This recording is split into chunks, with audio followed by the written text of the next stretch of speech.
मुळात हेमाडपंथी मंदिर हे अष्टकोनी असतं, ईशानेश्वर मंदिर हे साधं चौकोनी मंदिर, अगदी आत्ता आलेलं मंदिर, परंतु या मंदिराला स्वयंभू बनवणे, या मंदिराला हेमाडपंथी ठरवणे, या मंदिराचा प्रोपोगंडा करणे, या मंदिरात मोठमोठ्या नेत्यांची उठबस करणे, या सगळ्यांमध्ये जो सगळ्यात महत्वाचा हात आहे तो नामकर्ण आवारेचा आहे. ललित पोफळेने चिकार प्रॉपर्टी कमवली, पण ललित पोफळे हे नंतर आलेलं कॅरेक्टर, आणि या सगळ्यांमुळे मग पुन्हा नामकर्ण आवारे आणि या दोघांचे संबंध साधारण 1 वर्षापासून बिघडले. जेव्हा नामकर्ण आवारे पत्रकारांना किंवा सगळ्यांना सांगतोय की मी 1 वर्षापासून त्याच्याकडे लक्ष देत नाही किंवा माझा आणि त्याचा संबंध नाही, तर मग जर संबंध नाही तर नामकर्ण आवारेने तेव्हाच खरात हा भोंदू आहे, खरात चुकीचं वागतोय, खरात बायकांचं शोषण करतो, ही गोष्ट नामकर्ण आवारेने पुढे का आणली नाही? कारण नामकर्ण आवारे आणि खरात हे दोघेही सारखेच पापाचे भागीदार आहेत. विशेष गोष्ट, या तीर्थक्षेत्राला क वर्गाचा दर्जा 2018 मध्ये मिळाला. 2018 मध्ये मिळाला दर्जा. आता मात्र वेबसाईटवर ती माहिती दिसत नाही, पण 2018च्या यादीमध्ये या क्षेत्राला तीर्थक्षेत्राचा दर्जा देण्यासाठी कोण कोण लोक होते हे सुद्धा एकदा बघितलं गेलं पाहिजे. सिन्नर, जे मी स्टाईल्सची जी सगळी माहिती सांगते त्याच्यानंतर या खराचं आजही म्हणजे खराची जागा आणि आवारेचं दुकान अशी परिस्थिती आहे. सिन्नर गावातलं हार्डवेअरचं दुकान आजही आवारेचं दुकान आहे आणि खराच्या जागेत आहे. दोघांचे फायनान्शियल आत्ताही एकत्र संबंध आहेत. या 31 मार्च 2018ला हा क वर्गाचा दर्जा आहे, हे मी विसरून जाईल. आणि हा कुणाच्या काळात झालेला आहे तर 2018 साली महाराष्ट्राचे पर्यटन मंत्री जयकुमार रावल होते. जयकुमार रावल यांच्या कार्यकाळामध्ये 31 मार्च 2018ला या मंदिराला क वर्गाचा पर्यटन दर्जा मिळालेला आहे. ह्या सगळ्यांमध्ये आवारे प्रत्येकाला अप्रोच करत होता. आवारेच्या नंतर आवारेला साथीदार मिळाल्या त्या रुपाली चाकणकर. चाकणकर सुद्धा या प्रत्येक नेत्यांना अप्रोच करण्यामध्ये त्यांचा हिरिरीचा सहभाग होता. हे अनेक फोटोंनी सिद्ध झालं. दीपक आबा साळुंके जे सांगोल्याचे आहेत, या दीपक आबांचे सुद्धा आर्थिक व्यवहार खरात सोबतचे हळूहळू पुढे येताना दिसतात. खरातच्या मुलीला एक आय थिंक 32-34 लाखाचा, माझ्याकडे आता प्रिंट नाहीये पण मी आपल्याला सॉफ्ट कॉपी देईल त्याची, गिफ्टेड केलेला फ्लॅट आहे. या सगळ्याचे धागेदोरे आपल्याला सांगोल्यामध्ये सापडतील. सांगोल्यामध्ये पूजेला खरात आणि ही सगळी मंडळी गेली होती. या अनेक ठिकाणच्या ज्या पूजा आहेत, जसं की इथे ललित पोफळेने जी पूजा भरवली होती, या पूजेला पण चाकणकर होत्या आणि सगळी माणसं होती. आता ही सगळी जी माणसं आहेत जी खराचं भोंदूपणा आणि ते प्रस्थ वाढवण्यासाठी जाणीवपूर्वक मदत करत होती, मी शब्द वापरतेय जाणीवपूर्वक, खरातला कुठलीही सिद्धी प्राप्त नाही तरी सुद्धा खराचं प्रस्थ वाढवण्यासाठी नामकर्ण आवारे किंवा चाकणकर ही सगळी माणसं जे काही प्रयत्न करत होती, ही सगळी माणसं गुन्हेगार ठरतात.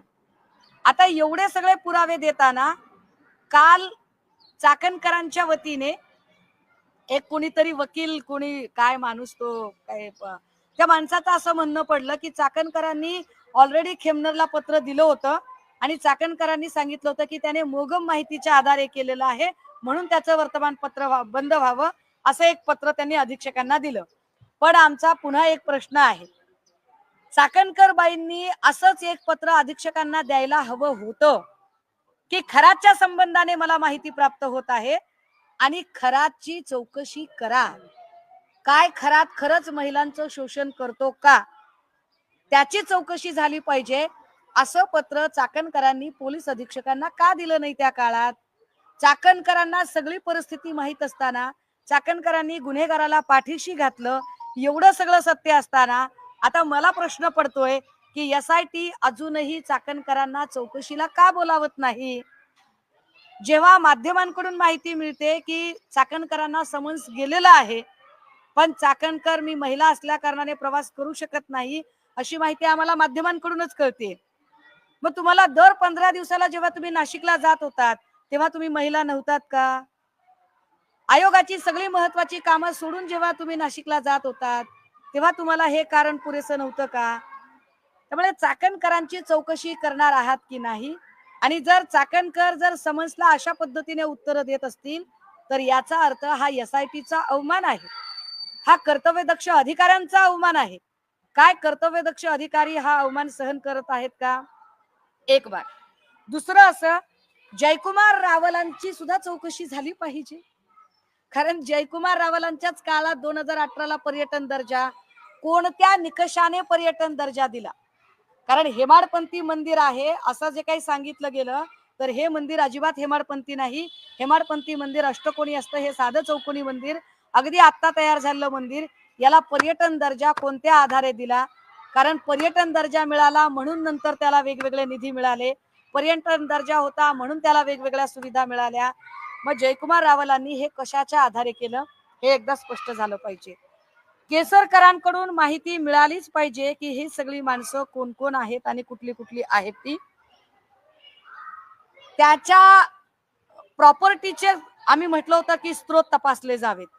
ते स्त्रोत तपासताना मी असं म्हटलं होतं की रोह्यामध्ये चाकणकरांचे यजमान निलेश चाकणकर, या निलेश चाकणकरांची आणि आकाश चौधरीची प्रॉपर्टी एकत्रित आहे. हा आकाश चौधरी कोण आहे? हा तटकरेंचा साथीदार आहे. कड्या एकाला एक जोडत जाव्या. मी माननीय गृहमंत्र्यांना यावर भेटणार आहे. याच्या सुद्धा सगळ्या सॉफ्ट कॉपीज मी आपल्याला द्यायला तयार आहे. याच्यातली गंमत अशी आहे की तटकरे फॅमिली अत्यंत हुशार आहे, अत्यंत विद्वत्त फॅमिली आहे ही, की या फॅमिलीने ज्या पद्धतीने कंपन्या स्थापन केलेल्या आहेत बघा. तटकरेंचा राईट हँड लेफ्ट हँड आहे राजस्थान मधून इकडे आलेला आकाश चौधरी. हा राजस्थानी माणूस आहे मुळात. या आकाश चौधरीच्या हवाल्याने सगळे कारभार होतात मतदारसंघातले. किती कंपन्या, एक गीतामृत ऍग्रो नावाची कंपनी आहे जी आदिती तटकरे आणि आकाश चौधरीच्या नावे आहे. मी हे का सांगते त्याचं कारण असं आहे, मला कडी जोडायची. चाकणकर खरातच्या जवळच्या आहेत, चाकणकरांच्या यजमानाची कंपनी आहे, ती कंपनी आकाश चौधरीच्या सोबत आहे. आकाश चौधरी हा तटकरेंचाच माणूस आहे हे एस्टॅब्लिश करणारे हे सगळे पुरावे आहेत. गीतामृत ऍग्रो, आदिती तटकरे आणि Akash Chaudhary, estate private limited, Aditi Tatkare आणि आकाश चौधरी, गीता ऍग्रो इन्फ्रास्ट्रक्चर, आदिती तटकरे आणि Akash Chaudhary, multi venture estate private limited, Aditi Tatkare आणि आकाश चौधरी. गमतीदार पुढेच आहे. गमतीदार काय आहे की आता अनिकेत तटकरे आणि आकाश चौधरीच्या काही कंपन्या आहेत आणि नाव तीच आहेत, फक्त शब्द मागे पुढे आहेत. अनिकेत तटकरे आणि आकाश चौधरी यांचं आता बघा, इकडे वर जर गीतामृत ऍग्रो असेल आदित्य तटकरेची कंपनी, तर अनिकेत तटकरेची कंपनी काय आहे? गीतामृत प्रायव्हेट. नाव तीच, फक्त कुठं प्रायव्हेट कुठं पब्लिक नाव केलं. स्वर्गामृत एक नाव आहे. आणि अनिकेत तटकरे आणि Akash Chaudhary, multi venture properties private limited, Aniket Tatkare Akash Chaudhary, ocean pearl maritime private limited, Aniket Tatkare Akash Chaudhary, Karma construction company, Akash Chaudhary Nilesh Chakankar. ये रिश्ता क्या कहलाता है? उत्तर त्यांनी द्यावी. ह्या सगळ्या जर कंपन्या एकत्रित बघितल्या तर ही सगळी कडी मला आता मुलुंडचे HD व्हिडिओ स्पेशालिस्ट किरीट सोमय्याची मदत पाहिजे. किरीटजी, तुम्ही फार ईडीची आणि तुमची ओळख आहे, तुम्ही फार कागदपत्र काढण्यात पटाईत, कधीतरी मित्र पक्षांची पण कागदपत्र काढा ना, माझी मदत करा. तुमची ओळख आहे ईडी मध्ये, चला माझ्यासोबत EOWच्या ऑफिसला. आणि ह्या सगळ्या कंपन्या आदिती तटकरे आणि अनिकेत तटकरे, एक एकर मध्ये 100 एकरचं उत्पादन निघेल अशा पद्धतीचा आर्थिक व्यवहार, हे जे सगळं आहे हे सगळं कधी दाखवणार? नाफेडची एक कंपनी आहे, कांदा निर्यातीची कंपनी, जी खरातच्या बायकोच्या नावावर आहे. व्यंकटेश प्रोड्युसर कंपनी कांदे उत्पादकाची, ज्याच्यावर सदस्य अशोक खरातची बायको आहे आणि अध्यक्ष आहे सौरभ काशीनाथ भरके. ब्लॅक मनी व्हाईट करण्यासाठीच्या या कंपन्या आहेत. किरीटजी तुम्हाला जास्त कळत असेल, जरा लक्ष द्या इकडे. नांदूर शिंगोटेला ज्या काही कांद्याच्या चाळी आहेत, या सगळ्या चाळींवर सत्ता कुणाची आहे? खरातचा या कांद्याच्या चाळीशी काय संबंध आहे? हे ब्लॅकचं व्हाईट करणं किती दिवसांपासून चालू होतं? 16 वर्षापूर्वी जर पहिली शोषणाची केस घडली तर यामधल्या सगळ्या काळातल्या हा सगळा पैसा कुठे गेला, या पैशाचं काय, यावर सुद्धा चर्चा झाली पाहिजे. मला ईओडब्ल्यू आणि माननीय गृहमंत्री या दोघांनाही भेटून या सगळ्यांचे पुरावे मी द्यायला तयार आहे.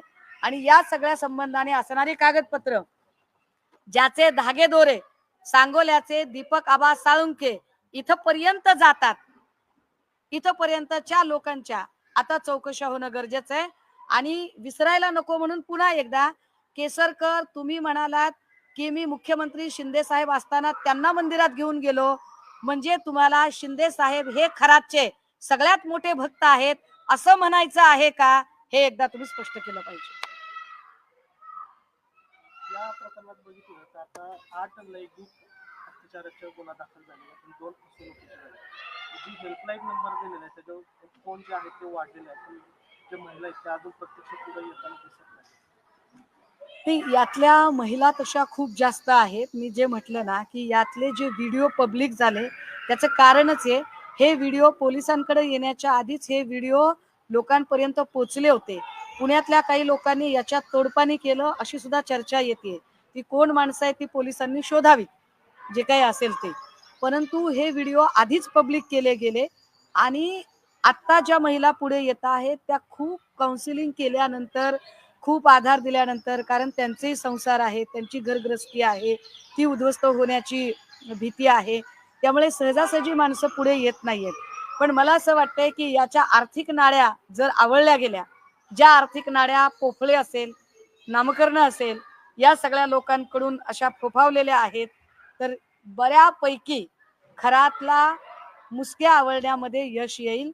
कारण खरातने एवढंच केलं, खरात 15-16 वर्षापासून शोषण करत होता, त्याला कारण ही शोषणाची यंत्रणा, चमत्काराचं त्याला सिद्धिपुरुष सिद्ध करणं, हे काम नामकरण आवारेने केलं होतं. त्यामुळे आवारेला तात्काळ ताब्यात घेणं गरजेचं आहे आणि चाकणकरांची सुद्धा चौकशी होणं तितकंच गरजेचं आहे. ललित पोपळे याच्या विरोधात गुन्हा दाखल करण्याची काल प्रक्रिया सुरू होती, अचानक ते गुन्हा दाखल करायचं थांबवलेलं अशी माहिती होती. ललित पोपळेची चौकशी का होत नाही, कोण पाठीशी घालतो? नाही, म्हणूनच मी म्हटलं की ज्या अर्थी अजूनही चाकणकरांचे एवढे रिलेशन पुढे आल्यानंतरही चाकणकरांची चौकशी होत नाही, चाकणकरांना बोलावलं जात नाही, ललित पोपळेवरचा गुन्हा दाखल होता होता थांबतो, किंवा या ज्या काही प्रक्रिया आहेत, किंवा समन्स तोंडी देणं हा तर प्रकार मी पहिल्यांदाच ऐकला की तोंडी समन्स वगैरे, हे जे काही सगळं आहे, आमच्या आता माननीय मुख्यमंत्र्यांना स्पष्ट प्रश्न आहे. मुख्यमंत्री महोदय, आपल्याला खरंच हे प्रकरण लॉजिकल एंडला न्यायचं आहे की फक्त मित्र पक्षांना चेकमेट करायचं आहे? याचं उत्तर आता मुख्यमंत्र्यांनी एसआयटी कडून जे काम सुरू आहे कुठेतरी संशयच आता एसआयटी वरती येतोय, एकीकडे ललित पोपळेला वाचवलं जात आहे असा आरोप होतोय, वेगवेगळे संशय जे आहेत एसआयटी कडे. आता एसआयटी बद्दल मागच्या 2 ते 3 पत्रकार परिषदेमध्ये मी दुर्दम्य आशावाद व्यक्त केला, परंतु जी गती तपासाची आहे ती म्हणावी तशी अजूनही पुढे दिसत नाही. एसआयटी ज्या कामासाठी, आणि जर एसआयटीला असं वाटत असेल की महिला लैंगिक शोषण एवढाच माझी व्याप्ती आहे आणि त्याच्या पुढे मला अजून काम करणं शक्य नाही, कारण हेच खूप मोठ्या जास्त केस आहेत, तर याच्यामध्ये सीआयडीचा नक्की प्रवेश झाला पाहिजे आणि सीआयडीने ही केस आपल्या हातात घेतली पाहिजे. 1 वर्षापूर्वी पुण्यातील काही लोकांनी या प्रकरणात तडजोड केली असं बोलता बोलता तुम्ही म्हणाला, नेमकी कुणीही तडजोड केली, कशी ती कुणी तडजोड केली हे मला वाटते नाशिकचे पोलीस अधिकारी जास्त चांगलं सांगू शकतील. त्या नाशिकच्या पोलीस अधिकाऱ्यांचं नाव मी ऑलरेडी एसआयटीला लेखी पद्धतीने कळवलेलं आहे. पोलीस पण सहभागी आहेत का याच्यामध्ये? अत्यंत वरिष्ठ स्तरावरचे पोलीस अधिकारी सहभागी आहेत. वरिष्ठ स्तरावरच्या पोलीस अधिकाऱ्याकडे 2 वर्षापूर्वी प्रकरण गेलं होतं, त्यांनी या प्रकरणावर एफआयआर करण्याच्या ऐवजी हे प्रकरण काउन्सिलिंग साठी आयोगाकडे पाठवलं, पण आयोगाकडून एका मध्यस्थाच्या मार्फत हे प्रकरण रफादफा करायचा प्रयत्न झाला, अशी जी प्राथमिक माहिती मिळते, ती सगळी माहिती आम्ही पुन्हा पुन्हा एसआयटीला म्हणतोय की क्रॉस चेक करा, तपासून घ्या. ते तोडपाणी करणारे कोण होते ते सुद्धा तपासून घ्या तुम्ही. आणि या सगळ्यांवरती जरा तपास वेगात होऊ देत. कारण अजूनही चाकणकरां ज्या पद्धतीने म्हणजे त्या पोलिसांच्या समोर हजर झाल्या नाहीत की पोलिसांनी त्यांना बोलावलं नाही, ही गोष्ट जे गौडबंगाल आहे ते अजूनही आम्हाला कळलेलं नाही. काही अशोक खरात प्रकरणात नवनवीन माहिती समोर येते. आता एसआयटीच्या रडारवर काही नामांकित डॉक्टर आहेत. डॉक्टरांच्या सल्ल्याने अशोक खरात महिलांना गर्भधारणा होऊ नये म्हणून गोळ्या देत असल्याचे एसआयटीच्या तपासात आता समोर आलंय. मी म्हटलं ना की या सगळ्या प्रकरणामध्ये पोलीस अधिकारी आहेत, या प्रकरणामध्ये राजकीय नेते आहेत, शासकीय अधिकारी कर्मचारी आहेत. हा जो भांडे नावाचा जो अधिकारी ज्याला परत त्याच्या कामाच्या ठिकाणी पाठवलं, त्याला कामाच्या ठिकाणी पाठवण्यापेक्षा त्याला सस्पेंड करणं जास्त गरजेचं आहे आणि त्याच्या प्रॉपर्टीचे स्रोत तपासणं गरजेचं आहे. कारण त्याच्या पत्नीची आणि अशोक खरातच्या पत्नीची एकत्रित प्रॉपर्टी ओझरमध्ये आहे. ही प्रॉपर्टी आली कुठून, खराची त्याचा काय संबंध आहे. ज्या राहुल खोताडेचा मी उल्लेख केला, जो राहुल खोताडे हा शालिनी विखे पाटील यांच्या सख्या बहिणीचा मुलगा आहे, जो तिथे तहसीलदार होता, ज्याने बंदुकीच्या परवान्याच्या नूतनीकरणाचा प्रस्ताव तयार केला होता. जो खोताडे सध्या विखे पाटलांचा ओएसडी म्हणून काम करत आहे. हे सगळे वेगवेगळ्या स्तरावरचे जे शासकीय अधिकारी कर्मचारी आहेत, या सगळ्यांनी मिळून खरातला पोचलेला आहे आणि या सगळ्यांची चौकशी होणं गरजेचं आहे. त्या जागा घेण्यासाठी अधिकारी आणि राजकीय नेते सुद्धा त्याला सरतात. असं कोण समोर आलेलं आहे का? तुमच्याकडे काय माहिती आली का? कोण नेता आहे किंवा कोण अधिकारी? खरातच्या ज्या प्रॉपर्टीज आहेत त्या खरात स्वतःच्या नावावर प्रॉपर्टी फार कमी घेतलेल्या आहेत. पण याच्यामध्ये उदय सांगळे असेल, दीपक लोंढे असेल, देशमुख असेल, अजून काही नावं आहेत की ज्या नावांच्या सोबत या प्रॉपर्टीज आहेत. ह्या प्रॉपर्टीचे दस्त नक्की माझ्याकडे आहेत, ते दस्त मी आपल्याला द्यायला तयार आहे. कारण ही सगळीच्या सगळी माणसं खरातच्या जवळची माणसं आहेत आणि मला वाटतं यातल्या काही लोकांना आता पोलिसांनी ताब्यात सुद्धा घेतलेलं आहे. पण तरी सुद्धा काही लोकांची चौकशी होणं अजूनही बाकी आहे. सृष्टी खरातला ज्या गिफ्ट डीड आल्या, सृष्टी खरात म्हणजे अशोक खरातांची मुलगी, या सृष्टी खरातला ज्या गिफ्ट डीड आलेल्या आहेत, या गिफ्ट डीड कुणाकुणाकडून आल्या आणि त्या कोणत्या कारणामुळे गिफ्ट डीड केल्या त्याची सुद्धा चौकशी झाली पाहिजे. कारण हा गिफ्ट डीड करण्याचं कारण काय, का बक्षीसपत्र केली तिच्या नावाने? 30-30, 40-40 लाखाची, 60-60 लाखाची प्रॉपर्टी असंच कुणी कुणाला गिफ्ट डीड करू शकत नाही. त्यामुळे ह्या कुठल्या राजकीय नेत्यांच्या सांगण्यावरून झाल्या का, अधिकाऱ्यांच्या सांगण्यावरून झाल्या का, हे सुद्धा पुढे आलं पाहिजे. या सगळ्या संबंधाने मला आश्चर्य वाटते. एरवी आपल्याकडे जरा काही झालं की लोक मेणबत्त्या घेऊन रस्त्यावर उतरतात. महाराष्ट्रात कोणीच याच्यावरती काहीच बोलत नाही. हे फार कमालीचं आहे. कोण म्हणजे कुणी कुणी हात ओले करून घेतलेत आणि कोण कोण या सगळ्या याच्यामध्ये सहभागी आहे, ह्या सगळ्याच गोष्टी आता पुढे आल्या पाहिजे. काही जर बघितलं तर एक पत्रिका देखील समोर होती अर्थातच खरातच्या मुलीची. त्यामध्ये जर प्रमुख पाहुणे बघितलं तर उपमुख्यमंत्री एकनाथ शिंदे, चाकणकर, दीपक केसरकर, नार्वेकर यांचा देखील नावाचा उल्लेख आहे. आपण जी पत्रिका मला पाठवली ती पत्रिका निश्चितपणे की एकीकडे त्या म्हणतात की माझा 5-6 वर्षापासून संबंध नाही, पण अगदी 1-1.5 वर्षापूर्वीपर्यंतचे सगळे गोष्टी पुढे येत आहेत, ज्याच्यामध्ये की त्याच्या लग्न पत्रिकेमध्ये प्रमुख पाहुण्यांमध्ये आशिष शेलार दिसतात. आता शेलारांनी सांगितलं पाहिजे तसं तर, म्हणजे आशिष कुरेशी साहेब तिकडे जातील का हिंदू मंदिरामध्ये, तोही खरा प्रश्नच आहे मला चर्चेचा. पण आशिष कुरेशी साहेबांचं नाव त्या पत्रिकेमध्ये दिसतंय, तर त्यांनी सुद्धा ते सांगितलं गेलं पाहिजे. दुसरी गोष्ट की चाकणकर त्या लग्न पत्रिकेवर आहेत. ह्या सगळ्या लोकांनी, कारण ग्लोरी जी वाढत गेली खराची, ती ग्लोरी वाढवण्याला हे सगळे लोक कारणीभूत आहेत. त्याच्या चौकशी नार्वेकरांना मी ते विचारून घेतलं तर नार्वेकरांचं म्हणणं आहे की पत्रिकेवर नाव होतं मात्र मी गेलो नाही. नार्वेकर असं म्हणतात की 19 वर्षापूर्वी मी गेलो होतो, पण तरीही जर पोलिसांना काही माहिती हवी असेल आणि गरज वाटत असेल तर बिलकुल त्यांनी नार्वेकरांना पण चौकशीला बोलवावं, काही हरकत नाही.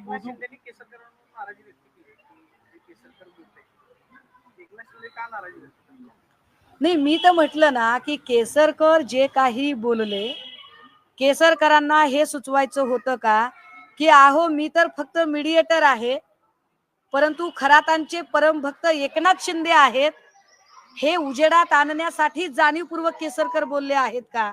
केसरकर ठरवून एकनाथ शिंदेंना खरातांचा सगळ्यात मोठा वरदहस्त असणारा नेता हे सांगू पाहतायत का? हे आता केसरकरांनी स्पष्ट केलं पाहिजे. कोण बळीचा बकरा करतय त्यांना? काय संबंध आहे बळीचा बकरा करण्याचं? इकडे काहीतरी मला वाटतं त्या गोरेबाई पण म्हणाल्या की मला विनाकारण मध्ये आणलं जाते. कुठल्या मंत्र्या, कुठल्या खात्याच्या मंत्री त्यांना होणार होत्या? कुठला आत्मविश्वास होता त्यांना की मी मंत्री होणारच होते? तुम्हाला काही सटरफटर खात्याचं मंत्रीपद मिळणार होतं काय? कशामुळे मंत्रीपद देतील त्यांना? अख्खी पुण्याची शिवसेना ज्यांनी विकून खाल्ली त्यांना का लोक मंत्री करतील? पण असो, मला हा विषय याच्यावरचा फोकस हलवायचा नाही. हा भोदू बाबा डोर टू डोर व्हिजिटला जायचा आणि डोर टू डोर व्हिजिट साठी 5 लाख रुपये घ्यायचा ताई. आणि अमावस्या आणि पौर्णिमाला मोठे उद्योगपती बड्या बड्या महागड्या गाड्या त्याला सोबत घेऊन जायसाठी यायच्या. तुम्ही नुसत्या गाड्या म्हणताय. हेमंत गोडसे लोकसभेच्या वेळेला हेमंत गोडसेंना उमेदवारी मिळत नव्हती. हेमंत गोडसेंनी आपल्याला उमेदवारी मिळावी म्हणून खरातला प्रायव्हेट चार्टरने अमित शहा यांच्याकडे घेऊन गेलेला आहे आणि त्याचे सगळे ती माहिती आता पुढे येत आहे. त्यामुळे जे केसरकर जे म्हणतायत की अनेक लोक होते, तर केसरकरांना स्वतःच्याच पक्षातल्या अनेक लोकांना केसरकरांनीच आता स्वतःहून रडारवर आणलेलं आहे. कारण केसरकर म्हटल्यानंतरच आम्ही त्या दिशेने जरा माहिती घेण्याचा प्रयत्न केला. ज्या माहितीत आम्हाला असं कळलं की जो अमित शहा आणि खरात याचा जो फोटो दिसत आहे हा फोटो त्याच वेळचा आहे जेव्हा हेमंत गोडसेने खरातांना तिकडे नेलेलं होतं. शिक्षण क्षेत्रात देखील याचा दबदबा होता का अशी एक चर्चा सुरू आहे. शालार्थ आयडी घोटाळ्याचा जो विषय आहे त्या मंत्री असताना त्याच्या खरातच्या भावाला शालार्थ आयडी मिळालेला आहे. एक्झॅक्टली शालार्थ आयडी घोटाळ्याचा जो विषय आहे या विषयाशी संबंधित इवन दो अनेक शाळा ज्यांची पटमान्यता, ज्यांची पटसंख्या कमी झाली आहे पण मान्यता रद्द होईल का अशी भीती आहे, अशा शाळा वाचवण्यासाठी सुद्धा अनेक संस्था चालक केसरकरच्या खरातच्या माध्यमातून केसरकरच्या संपर्कात येत होते अशी माहिती पुढे येते. त्यामुळे त्या सगळे संस्था चालक, त्या सगळ्या शाळा यांची सुद्धा चौकशी नक्की झाली पाहिजे. शालार्थ आयडी घोटाळ्यात खरातच्या सख्या भावाला जो शालार्थ आयडी मिळाला तो कसा मिळाला, कोणत्या आधारावर मिळाला याची सुद्धा चौकशी झाली पाहिजे. ताई, सातारा जिल्हा परिषदेच्या अध्यक्ष निवडीवेळी जो काही राडा झाला होता त्याच्यानंतर विधानसभेत त्याचे पडसाद उमटल्याचं आपल्याला पाहायला मिळत होतं. आता एकनाथ शिंदेंना कुठेतरी थोडंसं नाराजी दूर करण्यासाठी तुषार दोशींना सक्तीच्या रजेवर पाठवले, तर दुसरीकडे मुंबईच्या आयुक्तपदी भिडेंना बसवण्याचं काम सुरू झालंय. असं मुळात तुषार दोशीच्या निलंबनाचा जो आदेश काढला होता तो आदेशच इतका चुकीच्या पद्धतीने निघालेला आहे. नीलम गोरे स्वतःला कितीही विद्वान समजत असल्या तरी जी गोष्ट आपल्या अधिकार क्षेत्रात नाही त्या गोष्टीवर त्यांनी ती कृती करायचा प्रयत्न केला. तुषार दोशींचं निलंबनच करायचं होतं तर ते निलंबन फलटण संपदा मुंडे प्रकरणामध्ये ज्या पद्धतीने त्यांनी चाकणकरांना बोलायची संधी दिली, प्रेस घ्यायची संधी दिली, तिथेच दोषी चुकलेले होते आणि तिथेच दोषींना बिलकुल त्यावेळेला त्यांचं निलंबन करता येऊ शकत होतं. किंवा जिथे तुषार दोशींनी सातारा प्रकरणामध्ये तो प्रकाश शिंदे या शिंदेचा भाऊ नाही अशी तद्दन चुकीची माहिती देण्याचा प्रयत्न केला, तेव्हा सुद्धा तुषार दोशींची कार्यपद्धती ही बिलकुल पक्षपाती आहे हे स्पष्ट झालं होतं. परंतु नीलम गोरेंनी याच्यातल्या एकाही गोष्टीवर कॉग्निझन्स घेतला नाही. आता विधान परिषदेत वर्णी लागण्यासाठी स्वपक्षीय नेत्यांना खुश करण्यासाठी म्हणून त्यांनी निलंबनाचा आदेश देणं हे अतिशय चुकीचं होतं. या सगळ्यांच्या मध्ये आता तुषार दोशीला सक्तीच्या रजेवर पाठवणं आणि भिडेंची आयुक्तपदी नियुक्ती करणं याच्यात मी वेगळं सांगायची काय गरज आहे. सूर्यप्रकाश इतकं स्वच्छ आहे की मुख्यमंत्री मित्र पक्षाला व्यवस्थित सेट करत आहेत.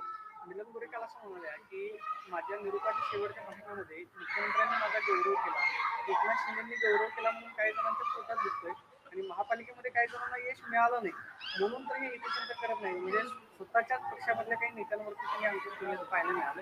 नीलम गोरेंचं हे सगळं प्रकरण जे आहे किंवा नीलम गोरे मंत्रिपदासाठी गेलेल्या होत्या हे सगळं नक्की कसं बाहेर आलं? नीलम गोरे या प्रचंड कर्मकांड करणाऱ्या आहेत हे वेगळं सांगायची गरज नाही. नीलम गोरे काल जे म्हणाल्या की आम्ही फार महिलांच्यासाठी काम करते, कोणतं काम केलं? खरातच्या प्रकरणात नीलम गोरेंनी किती पत्रकार परिषदा घेतल्या? मणिपूरच्या प्रकरणात नीलम गोरे कुठे होत्या? बदलापूरचं प्रकरण झालं तेव्हा नीलम गोरेंची भूमिका काय होती?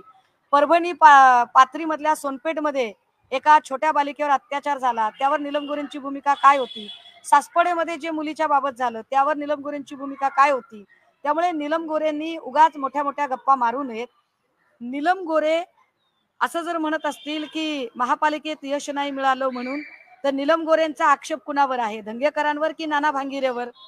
कुणाबद्दल त्या सांगू इच्छित आहेत? मुळात नीलम गोरेंच्या हातात या पुण्याची सत्ता मत्ता शिवसेनेने कायम दिली पण नीलम गोरेंनी शिवसेनेची प्रतारणा केली, शिवसेनेची बैमानी केली आणि ही इथली सगळी शिवसेना ही बापट सेना करून टाकली. हे एकदा त्यांनी जाहीरपणे याच्यावर बोलावं ना. ताई, अशोक खराबचं प्रकरण बाहेर आल्यानंतर पुण्यातून एक प्रकरण बाहेर आलं होतं. ऋषिकेश वैद्य नावाचा आरोपी आहे, पुण्यातील 35 वर्षीय महिलेवर अत्याचार केला. त्यांनी काल कोर्टाला अर्ज केला होता.